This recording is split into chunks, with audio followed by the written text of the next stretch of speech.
Hello, everyone. Thank you very much for joining for the latest installment of our series of curator-led conversations with Miami-based local artists, generously funded by the Knight Foundation. My name is René Morales. I am Chief Curator at Pérez Art Museum Miami, and it's a real pleasure for me tonight to be speaking with one of the most exciting and interesting artistic voices on the scene today in Miami, Edison Peñafiel. Born in Ecuador, Edison migrated to the United States to leave the political and economic instability of his native country. His work focuses on video and immersive site-specific multimedia installations that create surreal echoes of our world, environments that translate experience. Informed by his own life, Peñafiel centers the migrant as subject. While his early photography focuses on deconstruction and perception, absurdity and politics, his shift toward multimedia installations has deepened his engagement with socioeconomic and political themes. Edison has presented his work at numerous prestigious venues, including Achugarri Art Center, the Contemporary Art Center New Orleans, the Bass Museum, the Museum of Contemporary Art in North Miami, the Orlando Museum of Art, the Elsewhere Museum, the Atlantic Center for the Arts, the USF Contemporary Art Museum, and the NSU Museum of Art in Fort Lauderdale. Notable awards include the John S. and James L. Knight Foundation Challenge Grant, the Florida Prize in Contemporary Art, and the South Florida Cultural Consortium Fellowship. Upcoming projects include the Art Residency at the McCall Center in Charleston, North Carolina, and a solo exhibition at Sabrina Amrani Gallery in Madrid. Edison lives and works in South Florida. So everyone at home, first of all, please note that if you have any questions as we go through our conversation, just drop them into the Q&A box. I will do my best to follow along those questions as they come in while we're having our conversation. And without further ado, please join me in giving a virtual warm welcome to Edison Peñafiel. Hi, Edison. Hi, how are you doing? I'm good, and you? Great. It's great to see you. Great to see you as well. We have a lot of work to go through, so I thought we would just dive right in with some of these slides. And first of all, well, thank you so much for joining us. It's such a pleasure. I mean, the first moment that I encountered your work, I was struck, and I realized that this is a special artist with a lot to say. Something and I think that comes across really clearly in your work. So I won't editorialize anymore. I'll let the work speak for itself and just jump in. But thank you. No, thank you, René, for having me here, and also thanks, PAMM, for doing this live studio visit. And well, let's just dive into the work. This series is called Barrio Alto, and this is the first body of work that define how I will work or approach future projects. The series questions the dialectics, at the same time the perception of what Barrio Alto really means, and the ambiguity of the term. Barrio Alto can be used as the representation of a wealthy neighborhood, but also underprivileged ones, such as favelas, comunas, etc.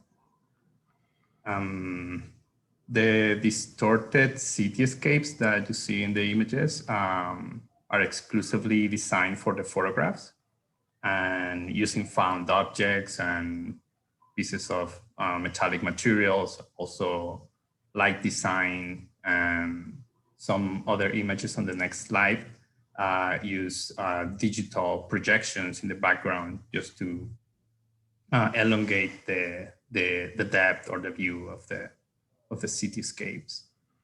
And it is not by any means to fool the eye, but to be, in this case, so fake that the viewer will accept it as it is and try to enter that fantasy or surreal image, and also allow the material to, well, for me, to transcend its essence. In this case, how can I elevate this cardboard box to be something else? It's kind of like a magical realism. Yeah. It's true what you say that there's a kind of a constructed quality. I wouldn't say a fake quality, but a constructed quality. You don't hide the fact that that this is made out of cardboard, and eventually the viewer arrives at the realization that these are. And Denise, if you could go back one slide, please. You arrive at the realization that these are tabletop models, right? But there's just something about the way you position the camera and the way you work with the lighting, particularly, that I think is really convincing. It feels like you can feel the experience of wandering through these neighborhoods. I know we have a lot to talk about, but I can't help but ask this question, or I'll ask you to expand a little bit on the kind of sociological dimensions of this Barrio Alto concept. You mentioned that it can be used to refer to a wealthy neighborhood, and here Barrio Alto literally means just high neighborhood, a neighborhood that's high. Yeah. But you've translated it here as uptown neighborhood. But also the way that just on an urbanistic level, a lot of cities work in Latin America and places with elevation. The elevated areas can also be home to very, very poor neighborhoods, right? And so are you referring to that kind of tension or that dichotomy of this? Yes, of course. It's like to me is the double meaning of the title of the work. What is it? It's like this cityscape, like kind of New York with all these buildings on the left image, but also it could be like kind of like a favela on the right image. So what is a Barrio Alto? Also questioning materials of construction, real estate, location, prices based on location. So it is a big conversation that the work allows to have. Great. Let's go to the next slide, Denise, please. So here are some reference images or source imagery or inspirational kinds of sources that you. Yeah, this most of the work, well, at least the first one starts with this reference from German Expressionism films. So the idea of constructing set design comes into play with the work, but also constructivism and the elements of design, the diagonals and sharp lines to create tension with the work, and also attract to make it more, attractive to the viewer. So in a way, just to capture the attention and then deliver the message or have the conversation about the conceptual part of the works. Sure, and in true expressionistic fashion, the use of these formal elements, particularly the diagonals and that harshness of that black and white contrast, serve to agitate the viewer, right? Or serve to instill a certain emotional experience, right? Yeah, definitely. Just purely visual means being used to create an emotional experience. Yes. Great. That's Dr. Caligari in the upper right, right? Yeah. Yes, that's the cabinet of Dr. Caligari. Yeah. Great. Let's go to the next slide. Yeah. So this work is titled Los Chupas Sangre, the Bloodsuckers, and it's another photographic series that portrays these characters representing stereotypes of power, like military, economic, political, and religious ones you're gonna see later. And with the idea of making or creating a photograph rather than taking a photograph, I created these scenes that would have been easily photoshopped, but what I wanted is like focus on the pre-production, like German Expressionism films or old cinema or old French cinema. So it was more focused on what they could capture. So in a way, the process was to question the camera as a device that captures reality And in this case, it captures the reality that I have constructed for the camera. And another element of this series is that I take into account art history, like painting or portraits, also golden ratio and composition to create this image and a single image narrative that could be developed from the relationship between each one of these characters in respect to their specific backgrounds that they have in each image. And so it is to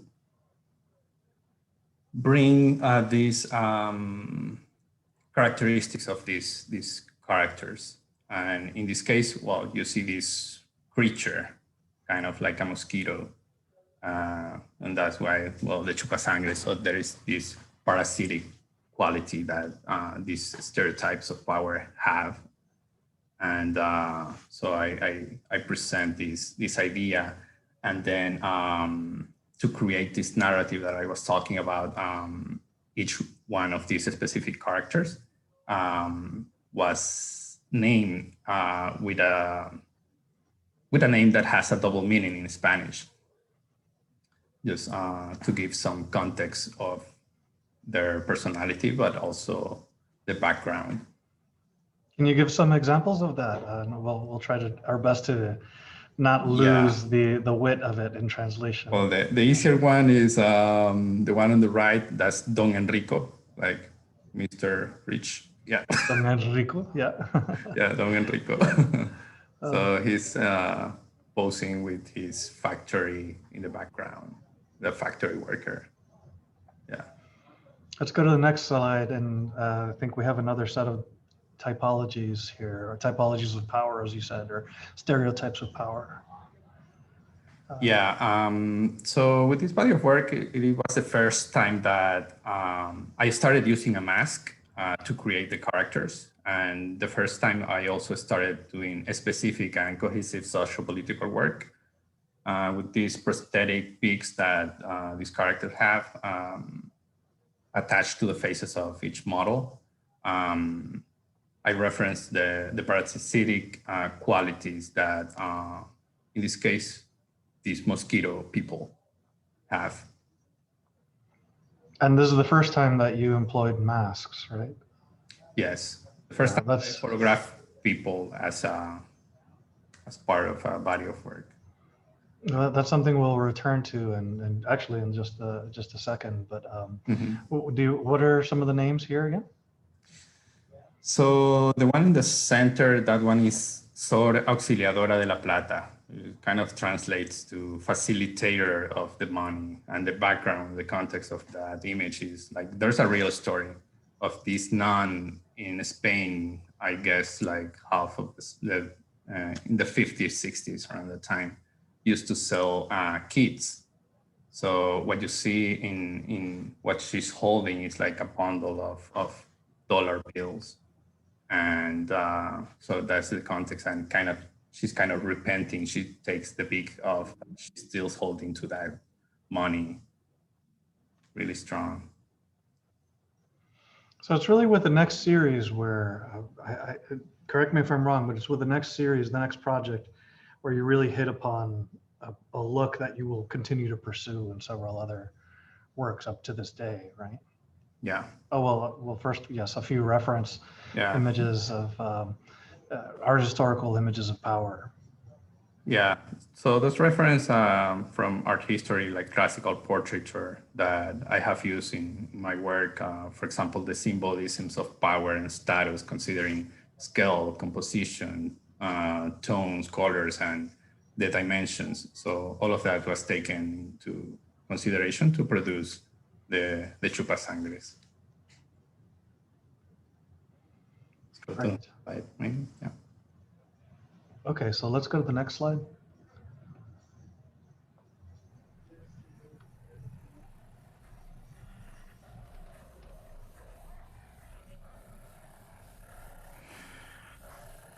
So this is Correlé, Correlé, Correlá.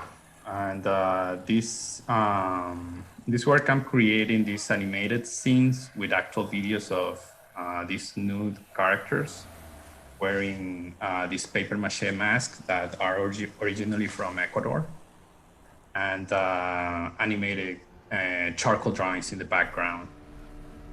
So this is basically where everything of what I'm doing now first started, especially with the aesthetic and the theme of identity and migration. The way that this piece works is that it is grouped in triptychs that compose a narrative of the beginning, middle, and end of a journey. In this case, journeys of forced migration. And the animated background gives some clues of the story as it progresses. And the characters also give some clues with the way that they perform their breathing, which is the only thing that they do. The title reference like action, movement, but they're static. So kind of creating this contradiction within these two, the action and the title of the piece. You know, I'm struck in looking at this installation at how much it recalls those early cityscapes photographs, right? And just in general, that kind of expressionistic film way of representing the city and representing architecture, right? It's like using video as a kind of architecture, right? And I think this is already, as early as this work is, it's already a good example of how you're using video to push against the kind of innate two-dimensionality of video and to try to exploit the spatial effects of video, right? Yeah, perhaps it's like just the idea of the camera. I consider the work more like camera-based work. Yeah, rather than like it is a photo, is it an installation, is it a painting? To me, it is made with a camera, like arranged differently, and also the idea of the camera of capturing the moment. So in this case, like I capture like or create this 1 minute or 6 minute moment that these people are living and just make them live that over and over again. Yeah. Let's talk a minute about the masks. So you said they're made by hand in Ecuador. Yeah, those are paper mache masks and are originally from Ecuador. And well, the masks are used by during this celebration of the end of the year. We create this big paper doll, human-sized doll, and before midnight, we beat the crap out of it and then light it on fire. So it is a representation of the past year. It's called Año Viejo. And yeah, you basically burn everything that, everything bad that happens to you or you felt bad about the past year. Sometimes you make political figures or whatever figure you want to do. But sometimes you just burn like a caricature or something like Barney or Mickey Mouse or Bart Simpsons or something like that. Those are kind of classics for the kids. But so the idea of the paper mache and the idea of this piece that has these people in struggle, and I saw the connection of the suffering. It's like this paper mache doll being beaten up, which is also the same as a piñata, which is also made out of paper mache and is beaten up. So this paper mache has this intrinsic symbolism from my culture of a struggle, of pain. So that is brought into the work with the idea of the mask, but also the idea of covering an identity with the mask. In this case, I'm talking about migration and adaptation, So it taps in the issues of hiding one's identity or assuming another one as one moves to a new place and or culture. It also plays with the idea or the issue of acquiring a fake documentation to be able to work. So there's a lot of conversation that one can have about the mask. Yeah, yeah, definitely. You know, what you were just saying about that, the association of the mask with the idea of identity, of hiding one's identity, of becoming anonymous, that lends itself very easily, obviously, to the situation of migration, particularly migration under duress, right? Migration under stress, and emigration under stress. The idea of being in a new country where you have to, you know, struggle for legal legitimacy and for rights. But it was interesting what you were saying, how in Ecuador, the use of this paper mache material and these masks and these figures and that carnival tradition is also associated with this idea of leaving something behind, right? Turning a new page. This, transition from one Right. being to the other, or yeah, transcending. Which for anyone who has immigrated, that is, to me personally, speaking personally, that is one of the primary kinds of associations I have with that experience, this idea of a transition. There was a before and now there's an after. It was like this hard point of moving back and forth. Of course, many people have different kinds of migration. Some migrations are much more fluid, but certainly for me, and I think for you as well, it was quite a transition into a new reality, a new world. Yeah, definitely. And so this piece first focused on something specific and on a specific issue that was happening around that time. But then I saw the connections with other parts of the world and also my experience as a migrant. I didn't cross a border. I overstayed my visa. But I met a lot of people around me that had to cross a border. And yeah, so I'm friends of mine and all of that. So, oh, but even though you didn't cross a border, you experienced that feeling of precarity, that sense of insecurity, you know, being, yeah. Yeah, and it's like a personal and collective experience. Mm-hmm. It's talking about and seeing all these common denominators that are happening here and there. So it's basically eliminating all the specific layers and to make it more general. So anybody can relate to it from own experience or someone else's experience, like a relative or something. So there's a three-part structure to each of these trios of monitors, right? Should we talk about it with this slide, or I'm forgetting what the slide is that comes after? Well, we can talk about with this slide. We can barely see it a little bit, but there's they work as triptychs, the beginning, middle, and end of a journey, and which is characterized by the type of breathing that they are having. So in the first part of the triptych, in the beginning of the journey, they are breathing normal because, well, they don't know what's coming, right?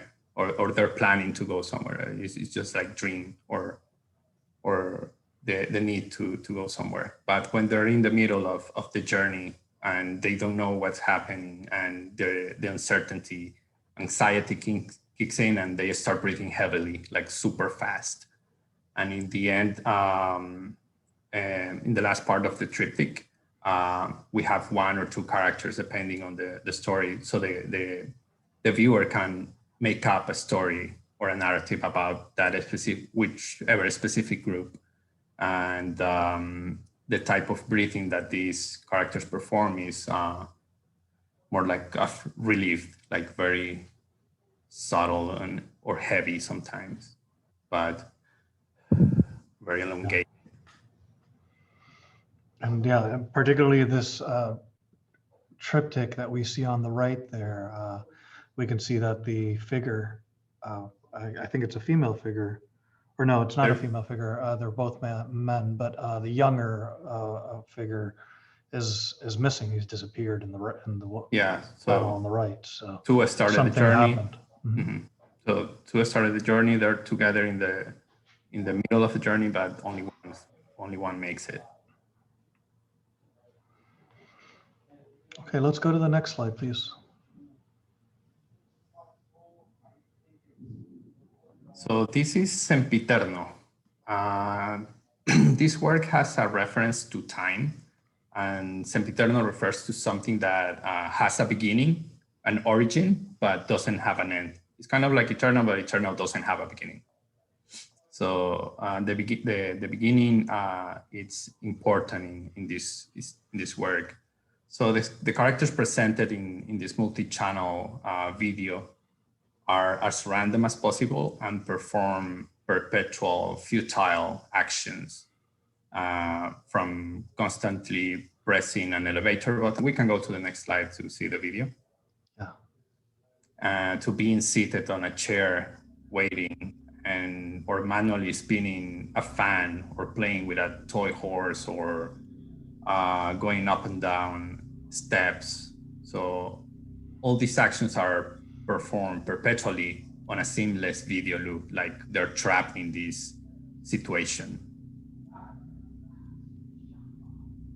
And with this idea of the loop and this action being repeated over and over again, we can talk about the myth of Sisyphus, as the characters perform a perpetual task, but other concepts in this work that has to do basically with the same idea is Pavlovian conditioning, since these characters are bound to perform these actions subliminally, activated by a soundscape that includes the fading in and out of the tick-tock of a clock. So instead of using the ring of a bell, like in Pavlov's experiment to condition his dog, I'm using the tick-tock of a clock. And with this sound, the clock, I'm connecting or commenting on how we have been conditioned by the system that we live in to the idea of time, because everything in society works around time. We're bound by it. And here again, these are not superimposed. Is that a projection that the figures are standing in front of, or in this case, did you put them together in the computer digitally? They are part superimposed. So the floor is it was physical, but there was a green screen backdrop. Yeah, and then I superimposed the backdrop, animated. And I think you already kind of addressed this. I think it has to do with the camera, the nature of how the camera sees and how we see through the camera. But would you say that that's what interests you about that kind of combination, say, of the analog and digital way of creating these environments, these scenes? Yeah, it's like playing God. I'm creating these worlds through the camera. So it is the idea of reality with the camera. So I'm very attracted to that idea of the camera. Like, what evidence can I capture? Mm-hmm. It's like everything is shown through the camera, especially nowadays that everything is visual, videos, YouTube, news, Instagram. So everything is because of the camera. So in this case, I'm creating this reality that in a way is reflection of what happens in society, but just going super absurd about it with this expressionistic architecture and kind of cartoonish quality of the work. And you can see that in the forms, the shape, the black shape on the wall that you've drawn here. Yeah. And it's kind of resembling like a building kind of shape or cityscape, very simple. And specifically that kind of expressionistic representation of a building, right? I'm sorry. With all these windows also, yeah. that the viewer can just stand on the center and be able to see all of it. So in a way also plays with the idea of surveillance, which has to do with conditioning as well, because you need to be following what things the conditioned person or creature does to be able to tell if it's working or not. You know what? It's making me think of a piece that I think you would really love by Gordon Motta Clark. It's a film by Gordon Motta Clark called Chinatown Voyeur. Remind me to show it to you later. Let's look at it because I think you would really like it. It's filmed at night, so it has that black and white kind of grainy, kind of expressionist quality, and he's looking into the windows of different New Yorkers in Chinatown, and you know, his work is all about penetrating architecture, right, and revealing the kind of the artifice of architecture. Called it an-architecture, right? Anti-architecture. So I think there's an interesting relation there, even though they don't look all that much alike, but there's an interesting relation here that I just thought of. Anyway. Great. Okay, let's go to the next slide. I love this series. It's so beautiful. Yeah, this is Campos Kuro. The work was filmed in different landscapes in Germany and Switzerland in 2018. So it happened that I traveled there for work for a couple of months, and with the need to produce work for an exhibition during that time, I used what I had available there. So it was the landscape and the anonymous character or person in the work. Even though it is a video piece, the composition or the framing was thought more as a photographic piece. So the work displays 14 different videos of fields where this character enters the frame and then stops at a specific point, like that one. And then the character decides to walk or run towards the horizon until she disappears, but only to come back again and enter the frame again to repeat this walk over and over again.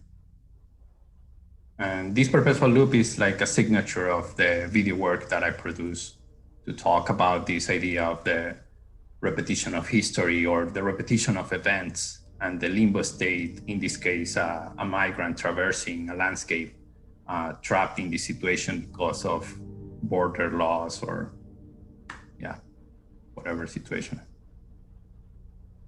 Yeah, it's interesting to think about that kind of in-between status that the migrant endures as a kind of almost like being trapped in time, right? Or in a timelessness, right?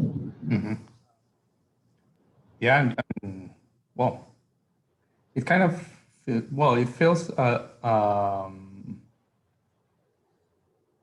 it happened to me that, well, I wouldn't say lost time, but I couldn't do many things because I didn't have the documents. So time went super slow during that time.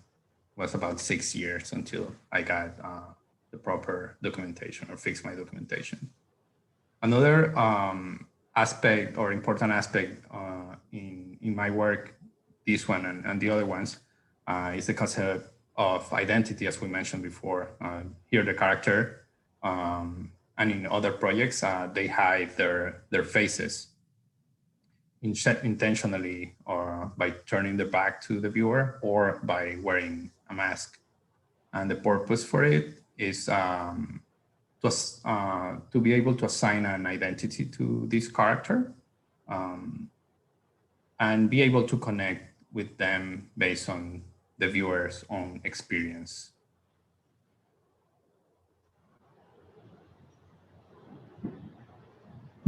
Yeah, that Sorry, there's a huge thunderstorm that's happening here. I'm sorry if that's Yeah. affecting my sound, but um, yeah, the mask can serve as an invitation to project one's own identity, or that sort of the lack of definition of a specific identity in a subject that you see can serve as as an invitation to project one's own experience and one's own identity, right?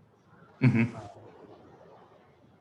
And in future projects, after this one, when I start making the big installations, I consider the viewer also taking part in the work, the viewer's presence in the space, taking part in the work. So that part is very important to me, how the viewer can affect the work for not for the viewer itself, himself or herself, but for the others in the room.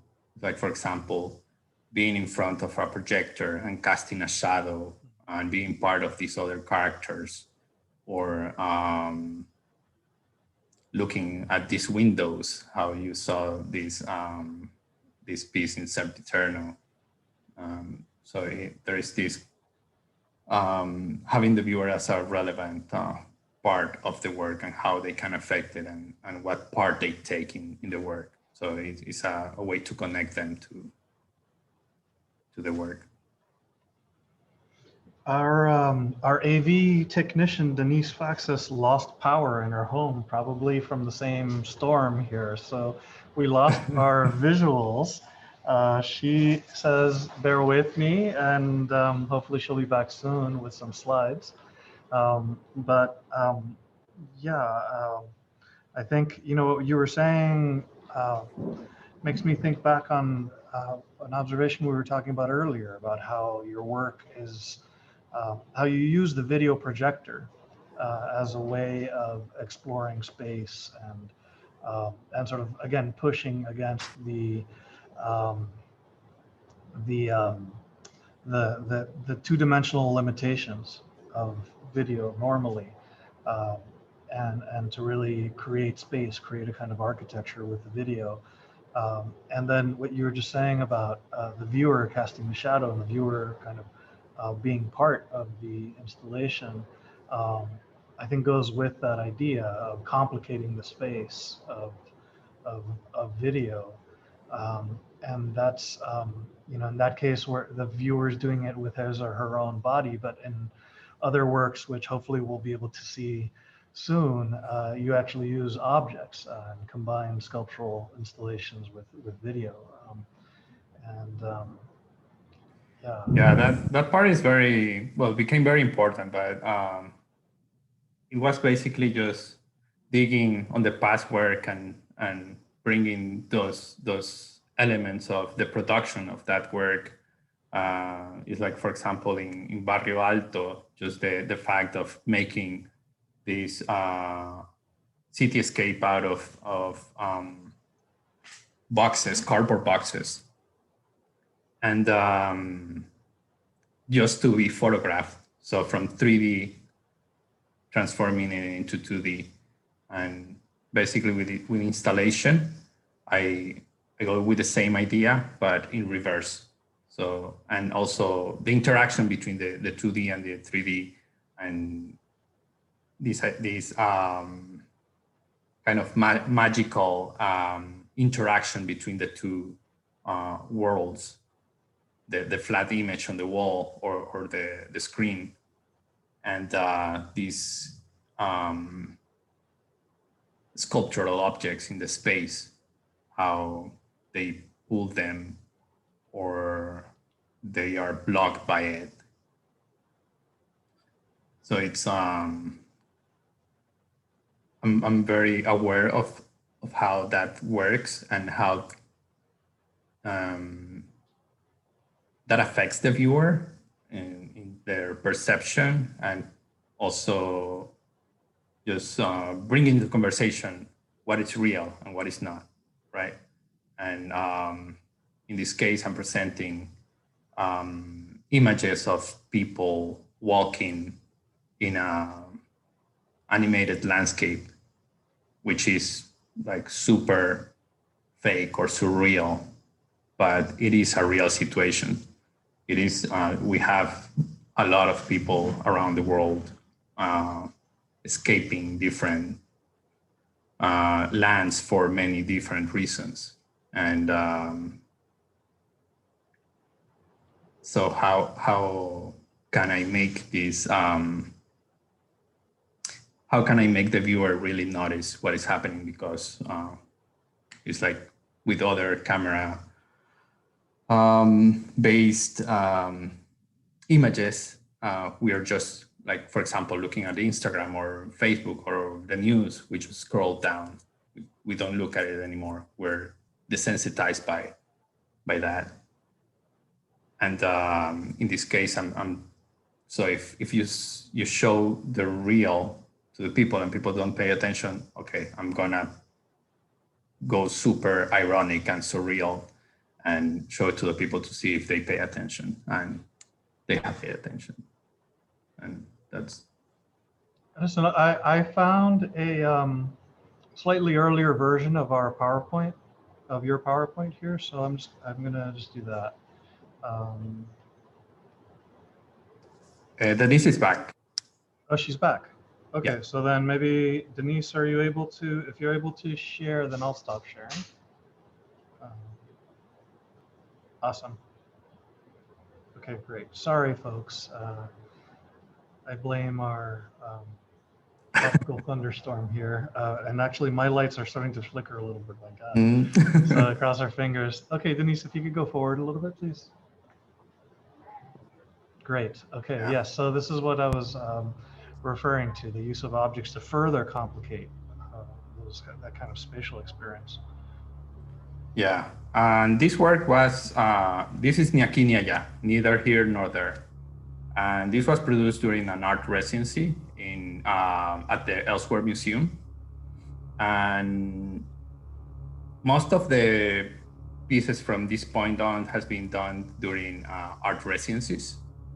And these art residencies happen to be historic sites, and that have helped add layers to the work. So in a way, the work has been developing, taking into account the space, its history, as well as the history of the city or the state that is relevant to the work that I'm producing. So this piece was done at Elsewhere. And so the name of the residency played an important role in the development of the work, especially with the theme of migration and talking about the on a specific location and this elsewhere, which is neither here nor there, becomes the main idea for creating a piece about a perpetual journey, a never-ending journey. So this multimedia installation combines virtual and digital elements, such as sound and video projections, and also physical objects, including furniture, crates, luggage, dishware, and ropes that you see these characters pulling all these bundles of belongings. The work also brings back again this idea of the Sisyphus, in this case, a group of anonymous migrants on a perpetual journey through different terrains, never arriving to a destination. The piece is about like a 16-minute in length, but it's a seamless video loop and develops in two different settings, such as like a farm field. This is a cityscape. There's like a cotton field, a forest, a beach, and then a desert, but always looping back again into these different landscapes. And this installation set, as I said before, sets some of the parameters on how I will approach space in future projects. So it is an immersive experience, and also carefully selecting the elements and their placement within the install in order to activate certain reactions on the viewer as they navigate the space, and also control how they navigate the space. So it's taking into account the viewer's presence as part of the work. And, you know, as someone who's had some experience with video installation, I can tell you just that from a technical point of view, this is quite challenging to make sure that that works. I mean, that I can just imagine how much work that must have taken to make sure that the video aligns precisely with the projection surface and with the objects. But it really works. It really feels like there's this seamlessness, right, between the objects and the ropes and the video image. Yeah, and this work was edited for the space, re-edited for that space. Yeah, I added these two side walls with the projections for this iteration of the work, and this was presented at the Orlando Museum of Art and won the Florida Prize in Contemporary Art. And that kind of seamlessness between a real space and the video image helps. It adds another dimension to the title, right? Ni aquí ni allá. Neither here in real life in the space nor there in the image, that the landscape that appears in the video. Yeah, and also mixing this kind of cartoonish quality also on the crates, but there's also like real crates and real furniture and real luggage. But it's like this 2D world or cartoonish world wanting to be in our space and That's really interesting.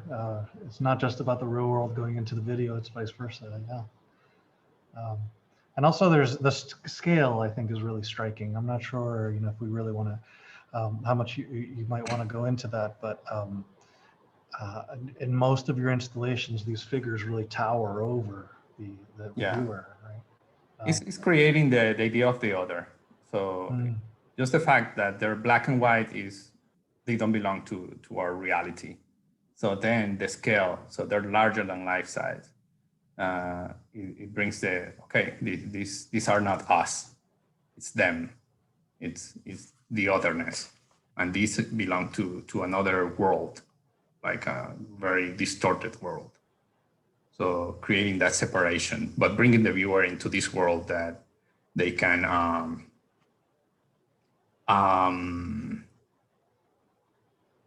they can experience and create that experience.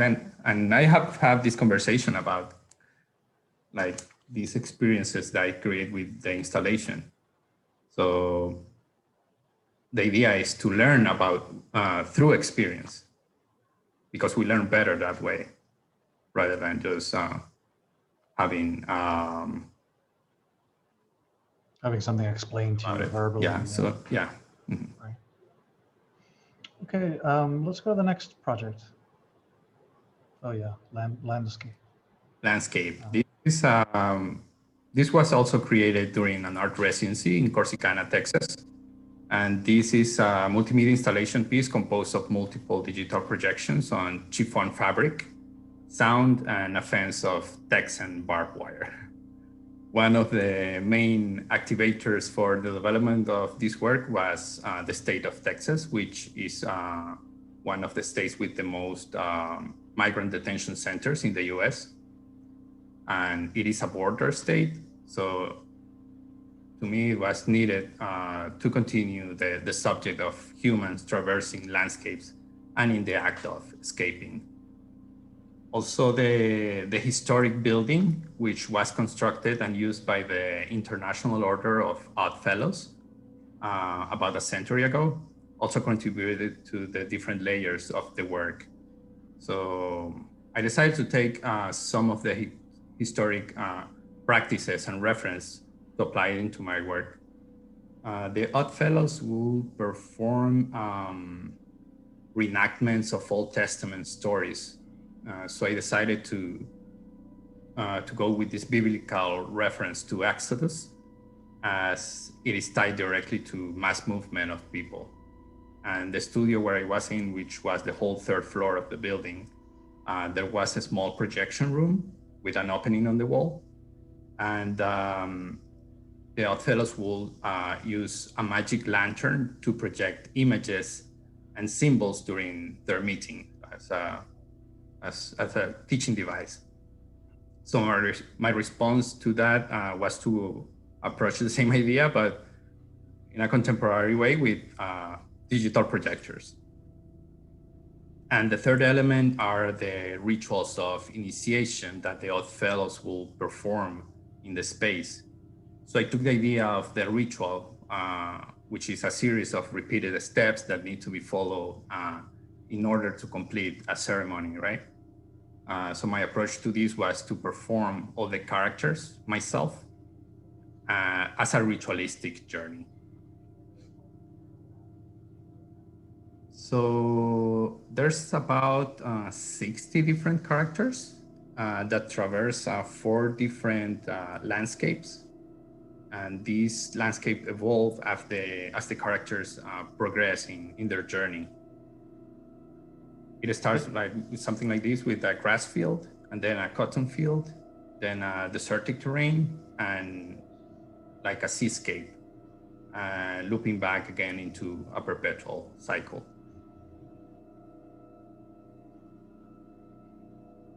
And you collaborate with other people, and as far as the sound, certainly, and On the this one, creation of I the did, masks as well, right? well, on this one, the sound I did it myself, but on the previous piece, Ni Aquí Ni Allá, there was a collaboration with a local sound designer, musician in Greensboro, North Carolina. Mm-hmm. Yeah, and the masks are just straight from the vendors in Ecuador. Oh, okay, yeah. Do you alter them also, or Yeah. is that really how they come? No, I altered them. Yeah.